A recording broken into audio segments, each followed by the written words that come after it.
Thank you very much, and thank you all for coming again. I'm very pleased to present UNV program. My name is Sandra Legray, and I'm a recruiter. I've been with UNV for many, many years. I've been UN volunteer myself in East Timor, so I can give you, I can answer any question you have about being a volunteer. In this presentation, I'll just give you a brief overview of UNV program and what we do, but we will mainly focus on application process as well as recruitment procedure, and later on we will answer any question you have about how to become a UN volunteer. So who we are? United Nations program was established in 1971 by General Assembly, and we are the focal point for volunteerism within the UN system. Yeah? We are administratively supported by UNDP, United Nations Development Program. Is there anyone here who is familiar? I know you all had already received material about our organization and you read a little bit about us, but do we have anyone in this crowd who has heard about UNV or maybe even been a UN volunteer? Just heard about it. You just heard about it. I have my friends who work in the program. Mm-hmm. Okay, anybody else? I just heard about it. You just heard about volunteers. So I will focus a little bit, but you can find a lot more information on our website, and also we are very much present on the social media, so Twitter, LinkedIn, Facebook. If you're interested a little bit more about where we engage and what we do, there is also some material which I brought with me, and it's on our stand, so feel free after the presentation to collect some of those. So our goals. What do we do and what do we bring actually? We bring added value to United Nations system but also to society. UNV mobilize people. So we recruit people to go and serve with the different UN agency in the different duty stations all around the world. UNV enable that participation, right? When UNV goes to the field, they're able to participate in changing things, in contributing to peace and development. UNV also enables or promotes volunteerism within their funds and programs. UN volunteers delivers results for peace and development. Volunteers are catalysts of change, and volunteers enable other people and the society to participate. It's simply not possible to achieve sustainable development goals without a wide range of people who are engaged at all stages, at all levels, at all times. And in a way, the nature of volunteerism is to enable that. It's important vehicle for sustainable development. So we are engaging at all stages, all levels, at all times. They are important vehicle for sustainable development and lets people and community participate in their own growth. Are you all familiar with sustainable development goals? So what do? We have a picture of volunteer who is a teacher. Her name is Sana Hussein, and she is a refugee from Palestine, which is displaced from Syria. She serves in a refugee camp as a teacher, and she is doing that already since 2016. So this is just one of the roles you have within the UNV program. I'm going to talk a little bit about what we do. We operate in 146 countries all around the world. Our headquarters is based in Germany. We have approximately 130 UNV staff, those colleagues like me who are working and supporting volunteers before they go to their mission. We also support them while they are in the field as well. We have 5 regional offices in Amman, Panama City, Bangkok, Nairobi, and Dakar. So our regional offices are also supporting programs and funds and work with the governments and civil society to embed our programs into their policies and legislation on volunteerism. We maintain global talent pool. Currently, we have quite huge number of applicants in our talent pool. It's about more than actually 300,000. The average age of our candidate is 33 years old.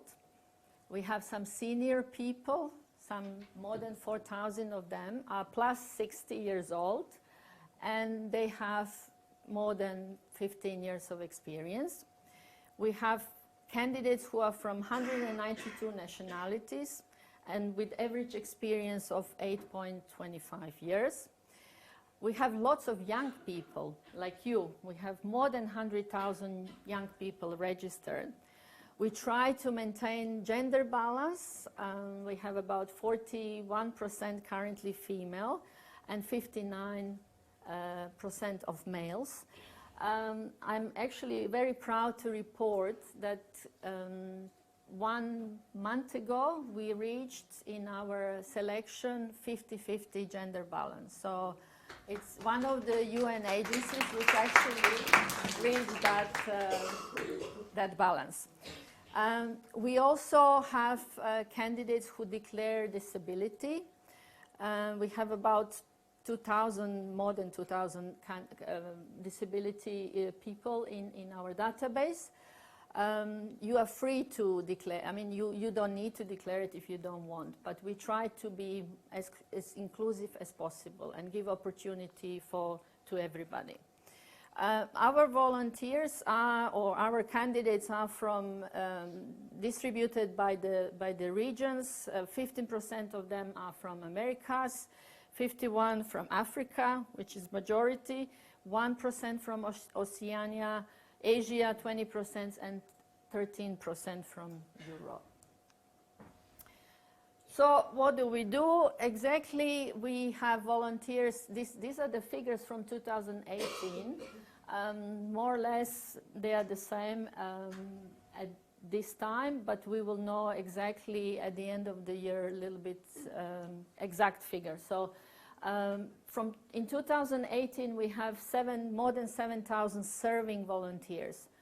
So more than 7,000. Out of those 7,000, they are from 159 nationalities with average age of 35 years old. Their assignments were in 131 countries. And as you can see by percentages, this is where they serve. Lots of them, again, served in sub-Saharan Africa. 55% of them are international and 45 were nationals or are nationals. We have different modalities.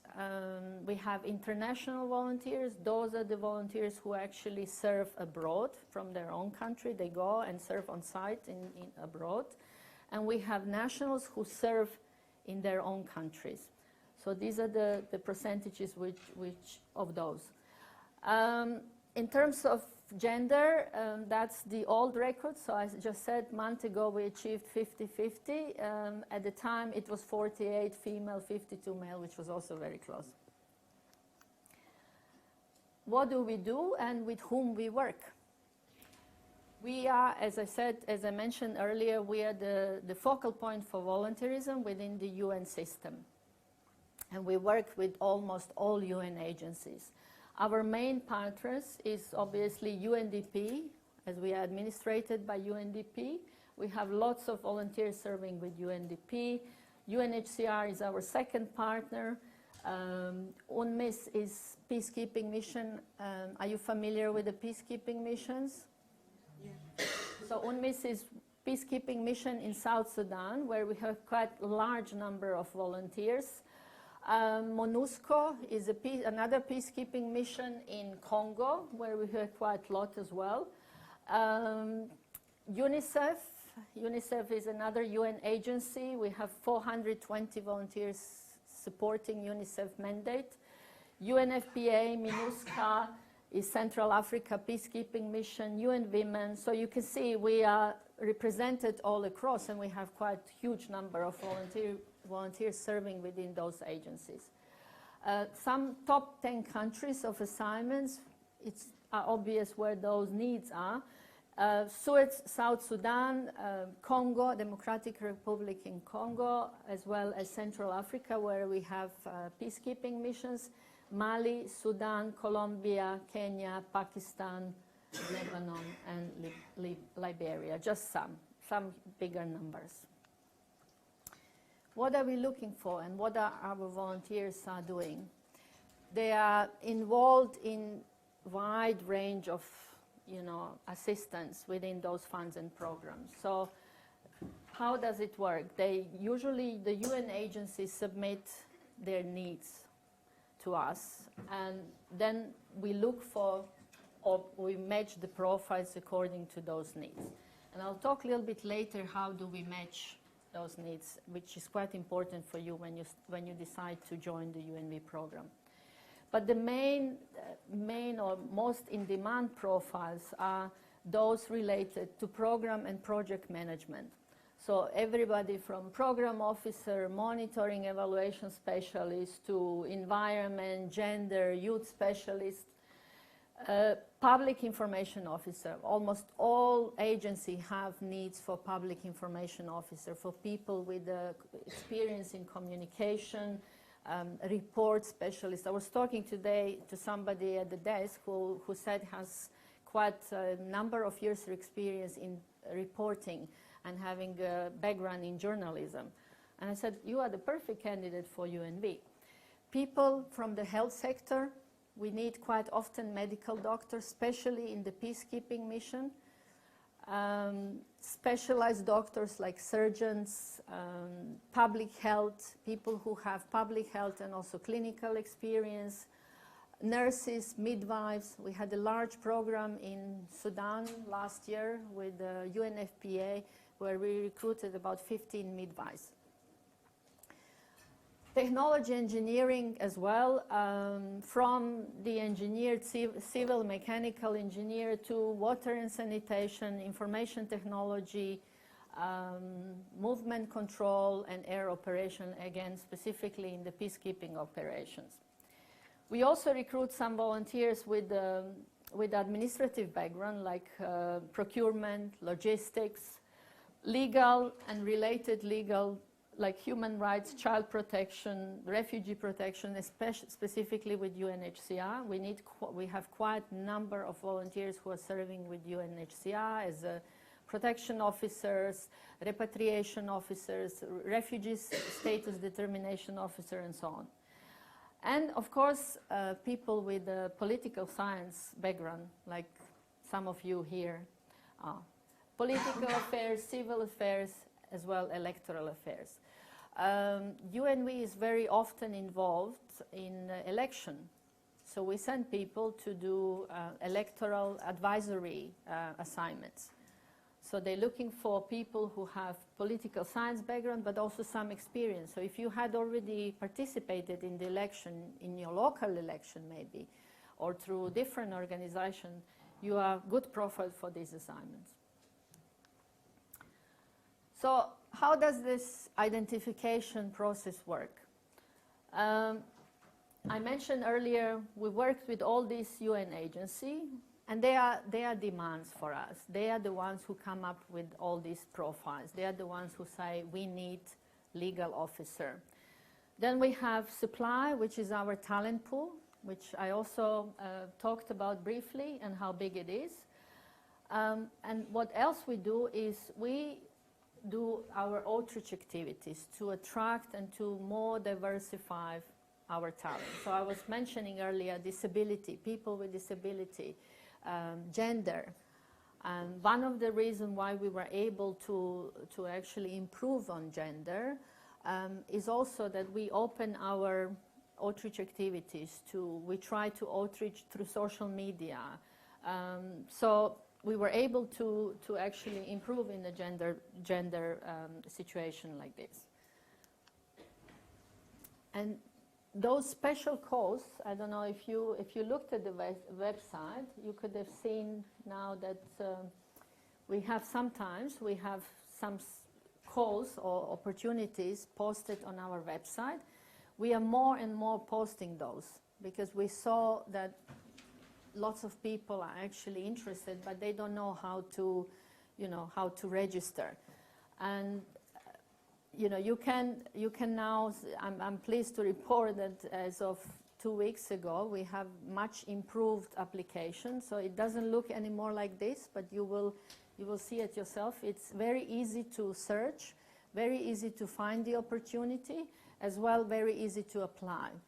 So we will start posting majority of our opportunities on our website. So if you are interested, please go and have a look if there is something for you there. Basic requirements. Many of you who came to the stand earlier asked about, so what are the basic requirements for volunteers? We are volunteers, but we do have to provide or match people based on the qualification, based on the skills, and based on the experience they have, right? So the minimum basic requirements are that you are 25 years old, but this is only when we are talking about international assignments or a national assignment. That you have university degree or higher technical diploma.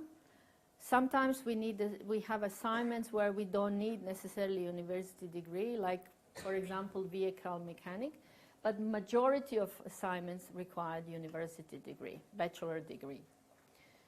That you have at least 2 years of experience. So for national specialists and international specialists, you have to have at least minimum 2 years of experience. That you are fluent in one of the UN working languages, usually most of the time is English plus another language.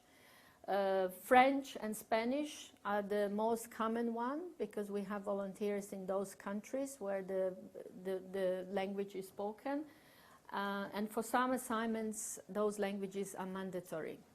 So you cannot, for example, be selected for Central Africa for legal officer if you don't have French. You need to be fluent in French. Yeah?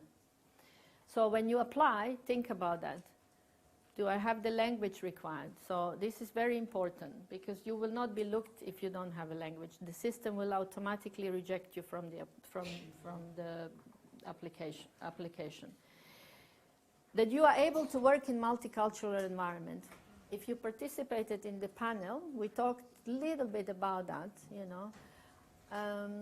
but I think specifically for volunteers, I think it's important that you have that humility, that you have that flexibility, that you are able to adapt, that you are able to work with different people, the local population, as well with your colleagues. That you are not demanding, I want it my way.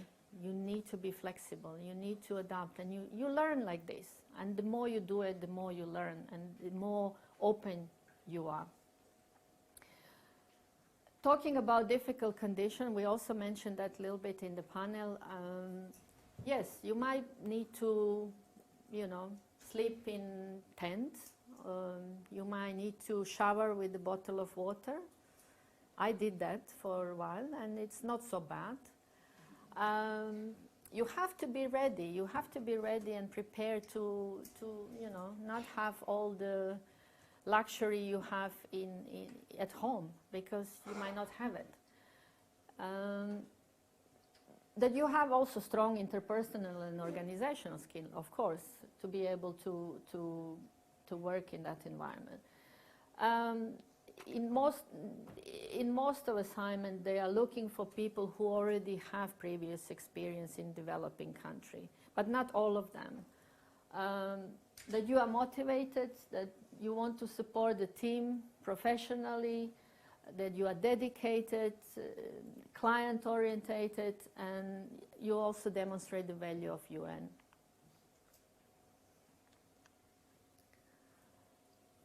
Some of the entitlements, just to mention the basic ones,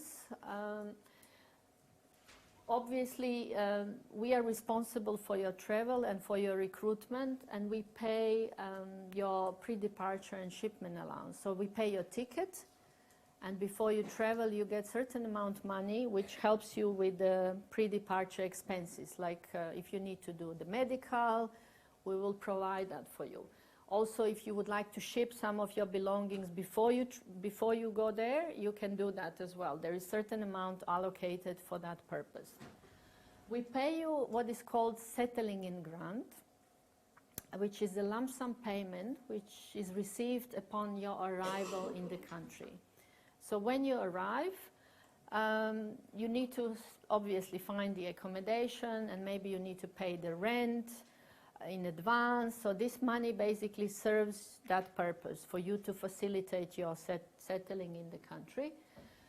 We also receive volunteer living allowance. So it's not a salary, it's a money which you receive on a monthly basis to help you with the food, with the accommodation, you know, and that you can live in that place. You also get insurance, which is a life and health insurance, and also permanent disability insurance. So you are covered while you are volunteer. You also get 2.5 days of annual leave per month. So of course you are serving with the different UN agencies, and those hiring managers and your supervisors are your supervisor, and you will need to coordinate their annual leave. But according to our condition of service, you are entitled on 2.5 days of leave per month. You are entitled on a family visit. Family visit comes after 1 year of service. So then we support you to go back to your home and do your family visit. And you get something which is called resettlement allowance. And a couple of people today said that's really nice. It's a payment which you receive after you finish your assignment. And the reason why we give this payment is to help you or enable you to transition into the new opportunity or new job, or if you're going back home, so that you have some money for the time being to deal with this. Living conditions. As I said, the living conditions vary from the mission to mission. It's not the same to be a volunteer in South Sudan or Darfur, or being volunteer in, let's say, you know, Guatemala. It's very different. Security situation as well. Again, we are part of the UN system and security procedures and policies, and we fall under the UNDSS, so we have rights and we are under the same procedures as any other UN staff. So we apply those to all the volunteers. And they are also supported by UNDSS. So if there is a security evacuation, for example, you will be supported, and you will be, you know, you will exactly know what you need to do in this case. As I said, conditions in those duty stations may vary. Some are very difficult, dynamic, some are very stable, some are very normal, like at home. So you have to know that before you apply, before you're interested for certain assignment, you have to know, you have to research a little bit. In our description of assignment, we talk about living condition a little bit. So please read that before you apply. Make sure that you understand where you're going. Get more information if you don't know. You can Google it. There is lots of information about operations, about UN agencies, and about environments where you're going. And also, it's tough. You may be required to work 7 days a week. So make sure you are ready. You are ready and prepared for that. So what do you do? Now that you know all of this and you want to volunteer, what do? You have to register, because we cannot take you unless you're registered. I also distributed bookmarks. So on that bookmarks you have QR code, which will take you directly to our web-based application. How do I do my application? That's the most critical part. I mentioned earlier we have 300,000 applications. Our system, in terms of sorting, searching, criteria, is not yet very, very good. So lots of applications are looked by the recruiters. You need to stand out. And we were just talking in the panel about how you make that happen, how you stand out among all these people, right? So pay attention to that. Your profile, when you fill in the profile, take your time. It takes maybe a couple of hours, but it's worth it at the end, because you don't want to have misspelling. You don't want to, put something which will disqualify you for the assignment. You want to be the best candidate for that position. And be clear, concise, You don't need to write essay. You can express skills, achievements, and your experience in a short paragraph. Yeah? Work experience is a key source. So when the recruiter looks your application, they're looking at what you've done, what skills you have, what educational background, and what did you achieve. Everybody can just copy and paste the job description. Don't do that. I strongly advise you not to. So put some thoughts into writing your background. Yeah. You cannot send a CV, nor you can apply, or you can send it by email. It's not possible. Our application is web-based application where you need to fill in your information. And make sure you save it every time, because it has happened that people start doing it and then they wander off somewhere else and they come back and everything is gone. So if you invest time, make sure that you save at the end of the entries. And also update your profile. We have people who've been sitting on the roster, but they don't update profile. We have now established the rule in our system where if you are not active, you will be kind of removed from the active pool. So piece of advice for that, at least log in twice a year.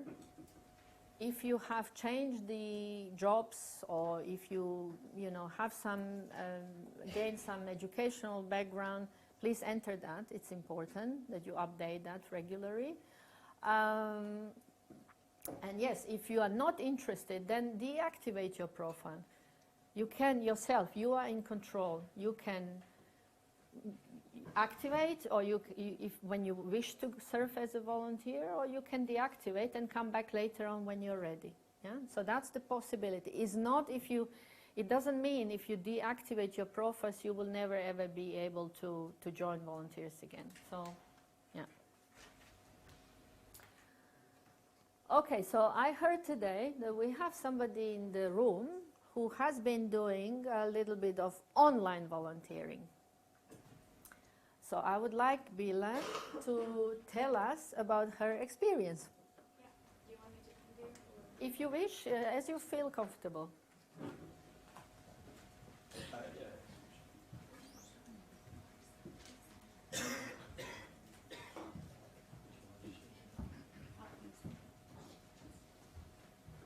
Hello, everyone. So, I am a second-year international relations student, and this summer I was wondering if I could do any volunteering experience. And unfortunately, I'm still not graduated, so I'm not 25, I don't have a bachelor. But I managed to, on LinkedIn, I was scrolling down the home, and I managed to find the online volunteering experience. Basically, it's a platform. You just register yourself, you upload your CV, and you kind of write 300 words of experience/skills that you have, and then they can match you with experiences that are available. For example, I had the chance to translate a document from French to English. I had like 10, 11 pages to translate and a deadline, so I had like 5 days to do it, which is doable, fine. But I was working at the same time, but it was still doable. And then, yeah, basically, there are various organizations. For example, this document I translated was for IFS, which is International Friendship Service. And a few weeks later, they come back to you with a feedback and with a certificate. I've been awarded, for example, in this case, for the participation to the Sustainable Development Goal. And yeah, the feedback and the certificate, they have been uploaded on the platform I was registered in. So I got the notification, the email, and I was very happy. Thank you, Bilan. That's really great. Thank you for sharing your experience. Basically, as Bilan already mentioned, UNV facilitate that relationship between opportunities which are advertised on our website and potential online volunteers. And you don't need to do much. I mean, in some cases, people like you, you don't need to register. You can just apply for certain, you register but then apply for the certain opportunity. And then the host organization or development organization is looking at all these profiles. So they are the ones to select candidates. And, you know, there are different things you can volunteer. You can translate, you can contribute to certain project documents. Different organizations, they have different needs, but you do that from your own computer, from your own home. So you don't need to move anywhere. You do that in your spare time at home. So it's it was rewarding, right? Yeah, experience. really challenging as well to be part. You actually have like a mission, and you have to submit the work because you have applied to do it. You can't just like leave it. Yes. And I think it's the only option for people that are under 25 and don't have a bachelor at this point. Yes, that's the only option, but we have another option, which is mainly now for volunteers who are funded by the governments, their governments. We have what it's called youth modality or youth program. These are the programs where you serve, same as international or national. They can be national or internationals with host agency, but you are just graduated. You are 18 years old and you just graduate your university. The idea of youth program is basically to give opportunity to young people to gain experience, because most of you will graduate and then what? You don't have experience. What are you going to do? Youth program is ideal opportunity. It provides the training, it gives you exposure, and you gain that experience which UN agencies need. So it's a good stepping stone into your career to move on.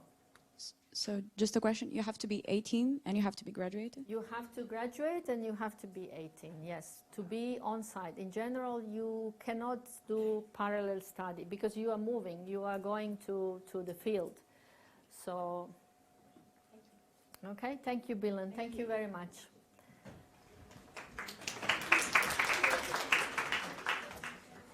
So we think we are inspiration in action. What do you think and what do you want to know?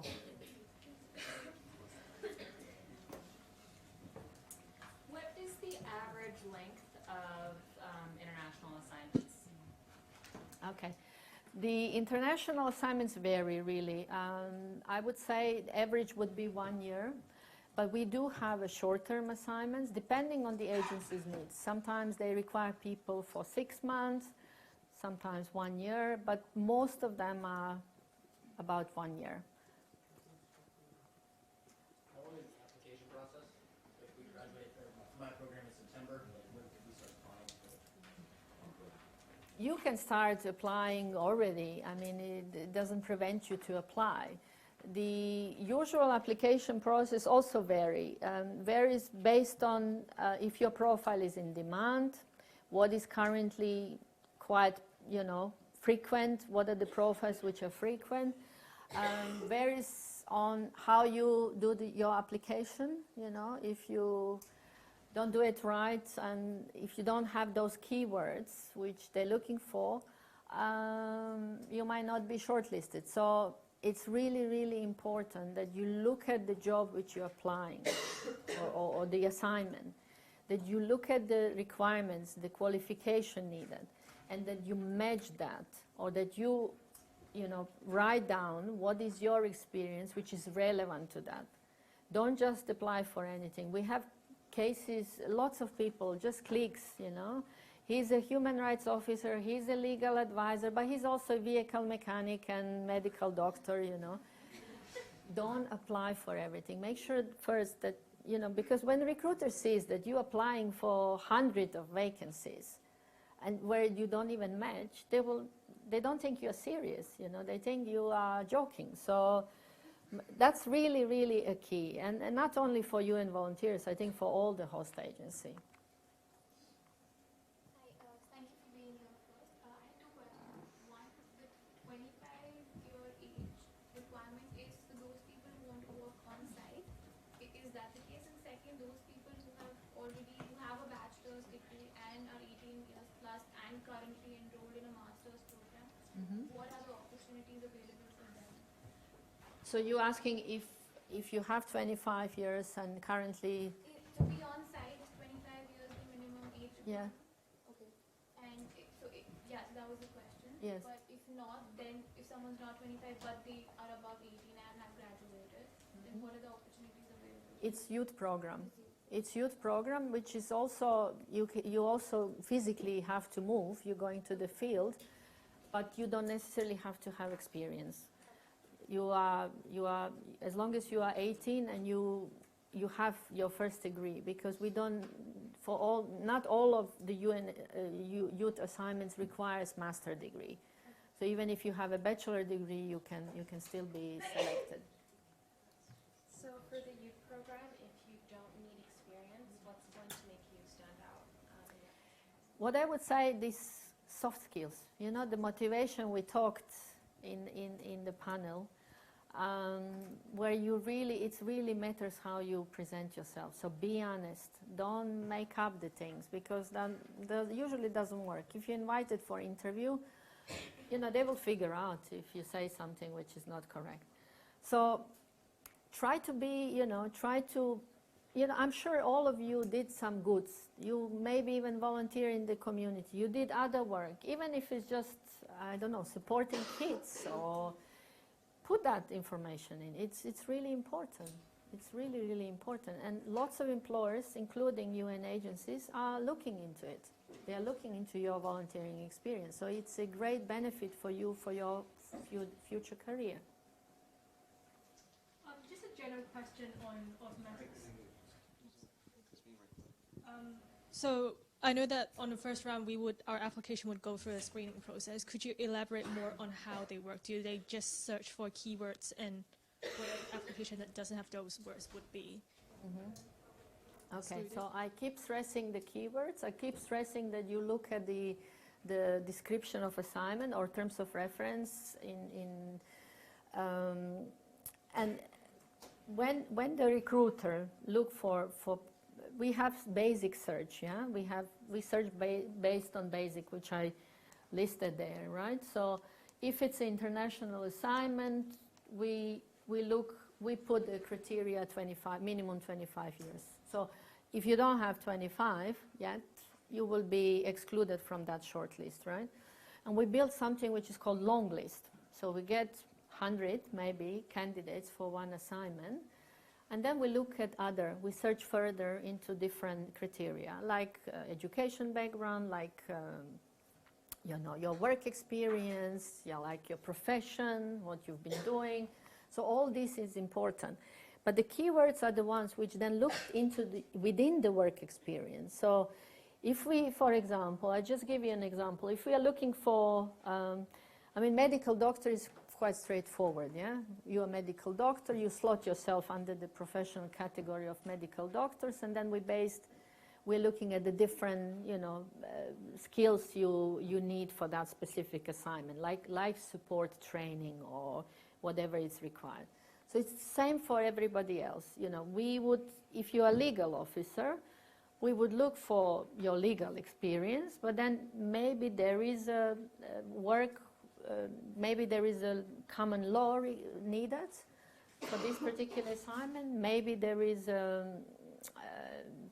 legislation work needed, legal legislation. So you need to look at what is required for this assignment and then see how you fit, and is that something which you had done in the past.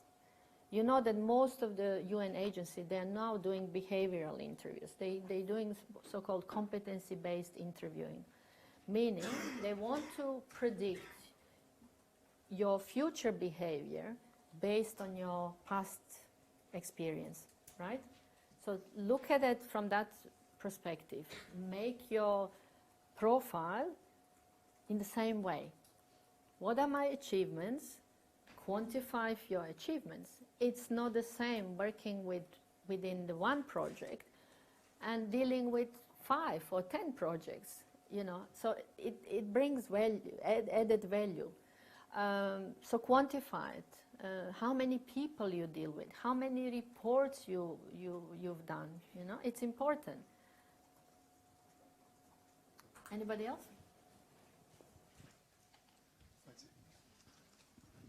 Hi, thank you so much. You mentioned language requirements, which is, I think, very important within the sector generally. And there's obviously also a range of fluency levels, and working within the A to full native proficiency. On these applications, honesty is important, of course, but are we looking... So we would be putting down like a B1 or a B2, but would that exclude us from, for example, the fluency requirements? Our criteria is working good, which is 3, fair, which is 2, and basic, which is 1. And then usually the ones we're looking the most is working knowledge, which is 4, and fluent 5.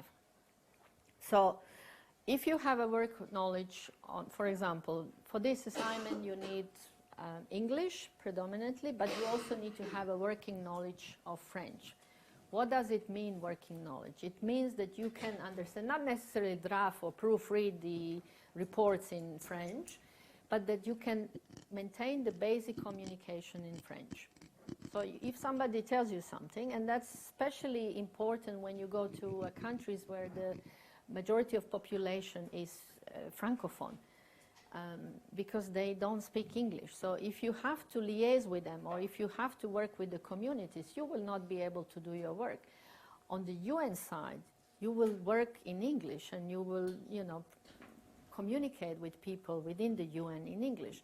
But if you, for example, work as a human rights officer and you have to go in the field and interview the local population, you will not be able to do it with the lack of, I mean, you have to be able to understand that language at the working knowledge level. So these are the levels within the system. So if you don't have that, don't apply. Because we had cases where people actually say, yes, I'm fluent, and then they come to the interview and they can't speak a word of the language. You know, it doesn't make sense. You just make yourself rejected. And that's a bad, in a way, bad mark. Because recruiter, once they have your comments like this, they will not shortlist you anymore, even if it's only English assignment. Thank you. Thank you for the presentation. I have 2 questions. Thank you. Hi, thank you for the presentation. I had 2 questions. One was, you spoke about experience and volunteering being of experience, but if someone wants to switch sectors, how do we sort of pitch our experience? For example, I have about 7 years of communications experience, but I want to go into program. So is my experience going to be considered in the other sector? And similarly for changing sectors, if my experience is in women and child rights and I want to go and work with refugees, then how do I go about that? And also, I think someone asked this question before. All of us are in the middle of our programs and applications are already open, but the starting dates aren't mentioned. So do we already apply? And what if the starting date is in the middle of our program? Okay. If obviously, if you're in the middle of the program, you will not apply for this assignment if there is immediate need for volunteer to. So it's just, you know. How do we identify that? You can identify in the assignment, when you see the application, there is a date, start date there. So you know exactly when this assignment is needed. You can register. It doesn't mean that you will be contacted. You can already register in our database, and you can take your time to then finish the application. But don't apply if you know. I mean, this is your personal, you are in control. You are applying for something when you want to go. So if you can't go, most of our assignments are advertised and they need it immediately. They need people as soon as possible. Most of them are in the humanitarian crisis, which, you know, the crisis doesn't wait. We cannot wait for somebody to finish their degree to recruit them. So, yeah. So you are in control. You are available. When you are available, then you apply. The other one was how to switch between the sectors, right? That's a little bit difficult. I think it's maybe outside in the private sector is easier. Within the UN and the nature of volunteerism, it's a bit difficult because they need people with the skills. And that's maybe possible more when we talk about youth assignment. Yeah? There you have quite range of possibility. Even if you have some experience in that area, you can easily, you know, express interest and be perhaps selected and then move on in a different sector. You have to see what are the commonalities within your skills and experience, you know, because there are some hybrid, we call them assignments, where they actually merge different skills and experience and completely different maybe even, you know, education background. Like program officer, usually, you know, they need to have a program skills, but they also, for some agencies, they need to have skills, let's say for UNEP, in environment. So how many people actually you know that have environmental background, but they also have project background, they already have skills, they also have education, so not many. But if you have one set of skills, which then can be, they call them transferable skills, you know, into something else, then, and if you have a knowledge on maybe research, on environment, you might be selected. There might be opportunity for you to be selected.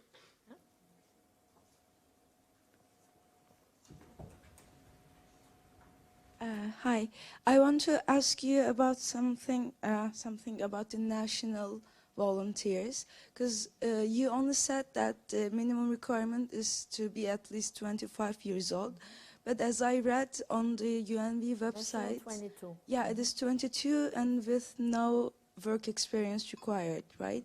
No. For national volunteers, the minimum age is 22. And you have to have as well 2 years of experience, unless you are national youth. You can also be a national youth, same for international youth, where the work experience is not required.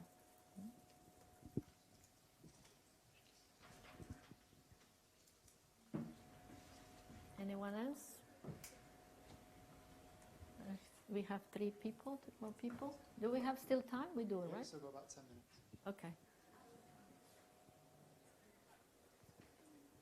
I wanted to ask about, like we focused on the volunteering roles, but what about the support staff that you mentioned at the beginning? Are there any opportunities or roles available for that, and how does that sort of work? Support staff in what respect? The UNDP staff or UNV staff? Okay, I am not really HR, UNV HR. I work in a section which is called Volunteer Service Center. So we only support our volunteers, right? All our job vacancies, because the other people who are doing the work like us, we are staff, yeah? Are usually advertised on UNDP job shop. As I mentioned, we have about 130 staff currently in UNV who are supporting all these 7,000+ volunteers.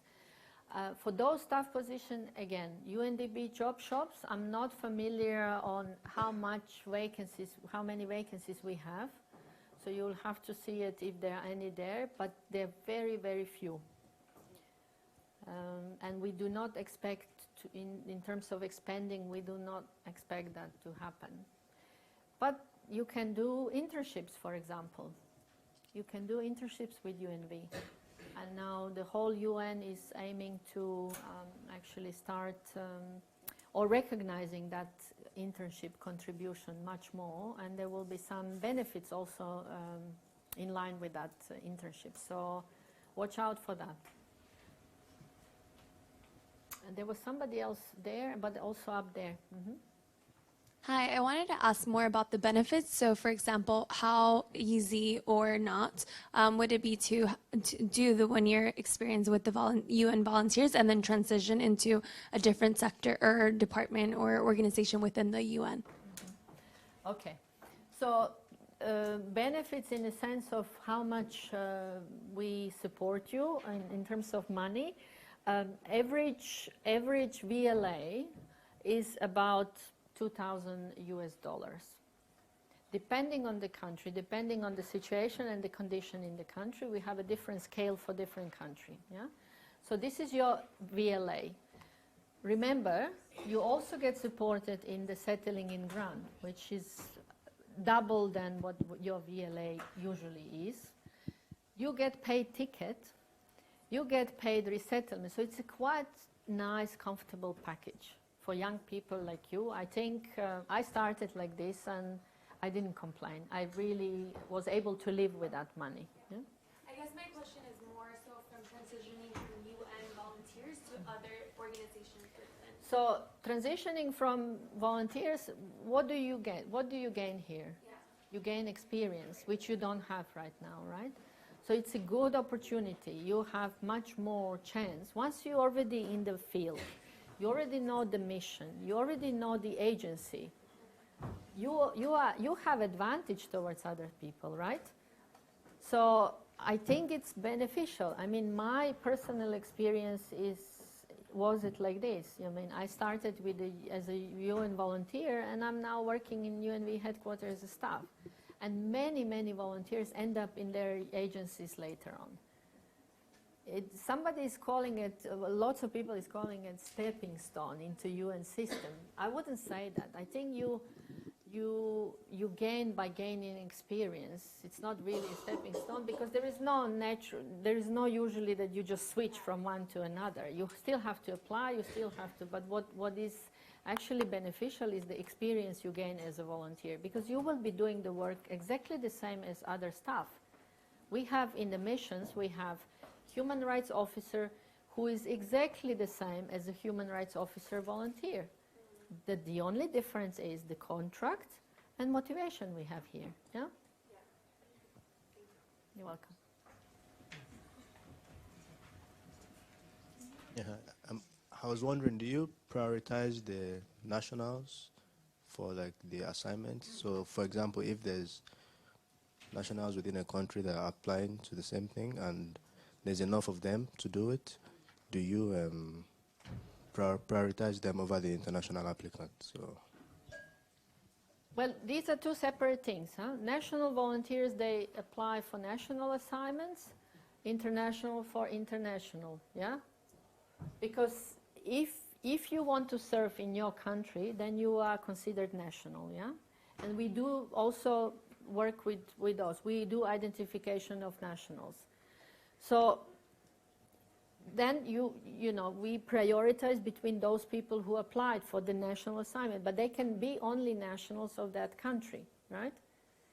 In the same time, if you wish, let's say I am applying for assignment in Croatia and I want to also be an international, this is fine, but then you will be considered for a national assignment in Croatia, and for other assignments, I will be considered as internationals, right, abroad. So did that answer your question? Did I? No? Sorry. Not really. So it's for the international assignments. Mm-hmm. For example, if I wanted to go to Bangkok, for example, yes, and I'm from Nigeria, so that would be an international application thing for me because I'm leaving my country, right? Yeah. So would you prioritize someone from there for that assignment? Since even if it's an international assignment, there are people there already, right? Like, no? Not sure I understand what you actually mean. Maybe David, you can. I think the question is if you have a project going on in country and there was a group of national volunteers and a group of international volunteers, how would the recruitment, would it be priority be given to the national volunteers in country on the project? No, it doesn't really happen like this, because we in advance recruit already have determined what is international and what is national. It's not that, you know, there is this ambiguity and who is prior. So international assignments are requested by the demand of the host agencies. We already know in advance which assignment is international and which assignment is national. Yeah, for that specific project. So there might be certain number of national assignments within the project and certain number of international. So there is no priority. We just recruit these numbers for national and this number for international, right? Okay. Anyone else? One more question. Thank you very much. So moving away from all the recruiting, could you share like a highlight of your volunteering experience so far, or an impacting story or something? Okay. Let me think. What would be the best to share? I mean, first of all, I think my volunteering experience was the best of all my life experience, right? I grew up, I've learned a lot, I've met so many wonderful people. I got empowered as a volunteer, because what I actually learned there was that as a volunteer you can do much more than staff, you know. Sometimes staff, they have this, you know, very strict rules and procedures, and, you know, we as volunteers, we are open, you know, we can say things sometimes which maybe others, they are not so comfortable of saying, right? I was lucky, and I was, you know, in the mission, I was part of the mission which was building the country. Yeah, I don't know if any of you is familiar with the East Timor, but UN was a government, and I was part of it.